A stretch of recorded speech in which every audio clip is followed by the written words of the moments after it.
Okay, so let's jump right into this. We're going to talk about our culture's obsession with being happy. I mean, think about it. Why does it feel like the more we chase happiness, the more it slips through our fingers? It's a huge paradox, and we're going to unpack it and look for something deeper, something a lot more solid to build a life on. A therapist was asked this question, and their answer is so revealing. The number one thing they hear day in and day out isn't about a specific problem. It's just, I'm not happy. And the way people say it, it's like they failed at the most basic task of being human, like they missed a memo everyone else got. And that feeling, that sense of failure, that's what leads us to this idea of the tyranny of happiness. It's this notion that the constant nagging pressure to be happy has actually become this oppressive force that's, ironically, making us all miserable. And here's the lie at the heart of it all. We've been sold this bill of goods that our default settings should be a constant, sunny, cheerful disposition. We've been taught that if you're not feeling joyful 24/7, then something is deeply wrong with you. But what if that's just not true? What if that whole starting point is completely backwards? This brings us to a really powerful metaphor for why this whole approach is so shaky. Trying to build your life purely on the pursuit of feeling happy is like trying to build a magnificent, beautiful cathedral on top of a swamp. I mean, it looks great for a minute, but the foundation is all wrong. It's just not going to last. And you can really see this when you compare two different ways of looking at our emotions. Today, we tend to pathologize sadness. We treat it like it's a software bug in our brain that needs a quick patch or an update. But if you look at ancient wisdom traditions, what some call perennial psychosophy, they had a totally different view. They weren't focused on constant smiles, they were focused on substance, on depth, and they understood that suffering was a non-negotiable part of that growth. There's this incredible concept that really captures this old way of thinking. In a lot of ancient traditions, a person who managed to avoid all hardship wasn't seen as lucky or successful. They were seen as incomplete. They were called uncooked, raw, without any real flavor or strength, because they'd never been tested by the fire. Okay, so if chasing happiness is a psychological dead end, if it's a trap, then what are we supposed to do? What's the alternative? This is the big turning point. If not happiness, then what? Well, the answer seems to lie in finding light, not by running from the darkness, but by actually turning around and walking right through it. And to really understand this, we need to look at someone who knew more about darkness than most of us can even imagine. Let's talk about Viktor Frankl. This wasn't some academic sitting in a comfy office. He was a psychiatrist who survived the Nazi concentration camps. And in the middle of that unimaginable horror, he noticed something incredible. The people who made it through weren't necessarily the biggest or the strongest. They were the ones who held on to a reason to live, a why that was bigger than their suffering. And that led him to his life's work, the idea that our primary drive as humans isn't for pleasure, it's for meaning. And this is the whole point, right?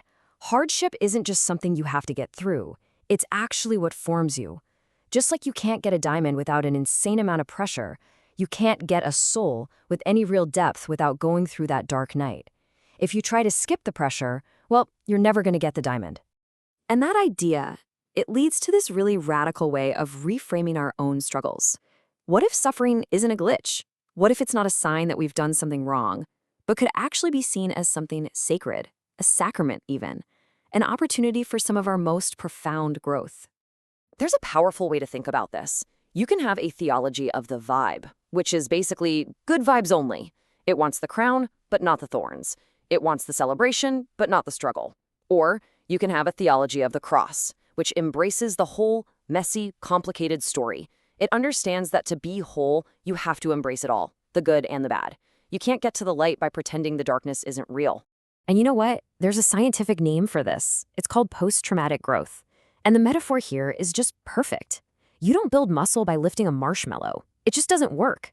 You need resistance. You need to lift a weight that's heavy enough to actually cause tiny little tears in the muscle fibers, which then heal back stronger.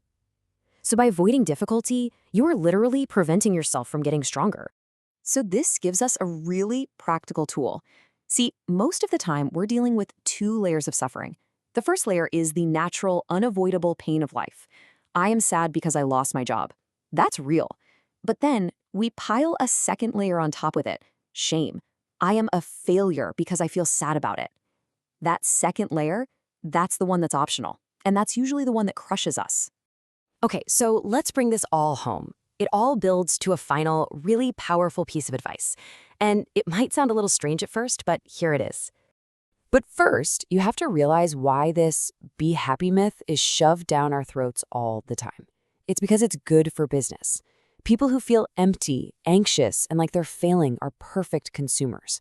They're always looking for the next thing to buy that promises to finally make them happy. So the first step is to just unplug from that messaging. So instead of chasing this fleeting feeling of happiness, what should you do? First, try this. Seek to be faithful. And that doesn't have to be religious. It means being faithful to your values, to your promises, to the people who count on you. Do the right thing, whether it makes you feel good in that exact moment or not. Second, seek to be useful. This is huge because it shifts your focus from inside your own head, constantly taking your emotional temperature, to the world outside. How can you contribute? How can you serve something bigger than yourself?